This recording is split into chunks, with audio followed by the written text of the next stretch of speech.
হাওড়ার উনশানী ষষ্ঠতলা এলাকায় বিজেপি কর্মীদের ওপর হামলা চালায় তৃণমূল। ঘটনাস্থলে আহত হন বেশ কয়েকজন। মাথা ফাটিয়ে দেওয়া হয় বিজেপি কর্মী সমর্থকদের। ঘটনার সূত্রপাত উনশানী ষষ্ঠতলা এলাকায়। বিজেপির অস্থায়ী ক্যাম্প ভাঙচুর করার খবর পেয়ে বিজেপি প্রার্থী রথীন চক্রবর্তী সেখানে উপস্থিত হন।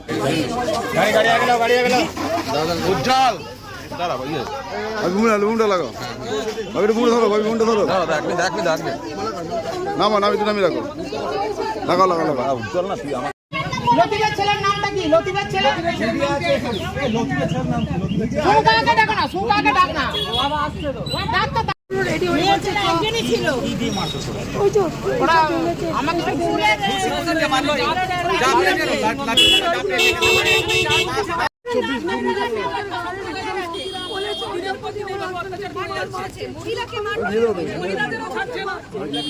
বাড়িতে ঢুকে মেরেছে, বাড়িতে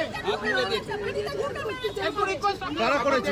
পালিয়ে যাবে ওরা। তৃণমূলের দুষ্কৃতীরা সবাই চিনি, সবাই সব এলাকার ছেলে, সব এলাকার ছেলে। হ্যাঁ হ্যাঁ হ্যাঁ, সব এলাকার ছেলে।